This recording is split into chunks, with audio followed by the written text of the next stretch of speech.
Hello friends, ఎలా ఉన్నారు? ఏ రంగంలో అయినా విజయం సాధించేందుకు ఈ 3 ప్రశ్నలు వేసుకోండి.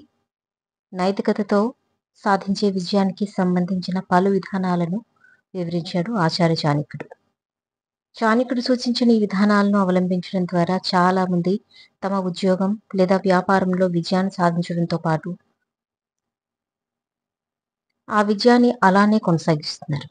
జీవితంలో విజయం సాధించాలంటే ముందుగా ఎవరికి వారు మొదట తమలో తాము ఈ 3 ప్రశ్నలు వేసుకోవాలని చాణక్యుడు చెప్పాడు. మొదటి ప్రశ్న ఏమిటంటే, నేను ఈ పనిని ఎందుకు చేస్తున్నాను? రెండవది ఫలితమేమిటి? మూడవది నేను ఈ పనిలో విజయం సాధిస్తానా? అనే ఈ 3 ప్రశ్నలకు సరైన సమాధానాలు వచ్చినప్పుడు మాత్రమే ఆ పనిని ప్రారంభించాలని చాణక్యుడు చెప్పాడు. ఉద్యోగం లేదా వ్యాపారంలో విజయం సాధించేందుకు చాణక్యుడు చెప్పిన విజయ సూత్రాలను ఇప్పుడు తెలుసుకుందాం.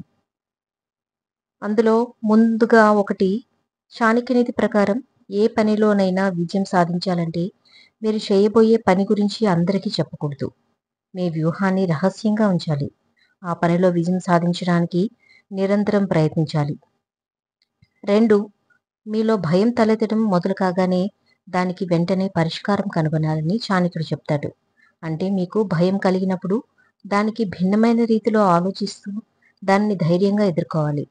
భయాన్ని పక్కకు నెట్టి విజయం సాధించడానికి ప్రయత్నం చేయాలి. 3, చాణక్యనీతి ప్రకారం గతం గురించి ఆలోచిస్తూ చింతించకూడదు. అలాగే భవిష్యత్తు పర్యవసానాల గురించి అధికంగా ఆలోచించి ఆందోళన చెందకూడదు. జ్ఞాని వర్తమానంలో మాత్రమే ధ్యానం చేస్తాడు.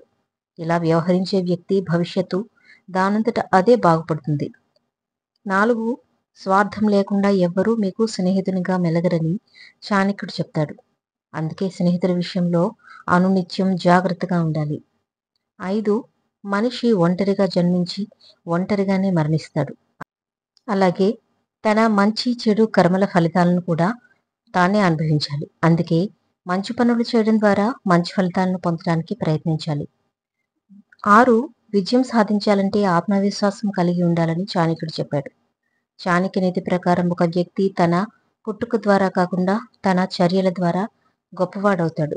అందుకే తాను విశ్వసిస్తున్న మతం చెప్పిన మంచి మార్గాన్ని అనుసరిస్తూ ముందుకు సాగాలి.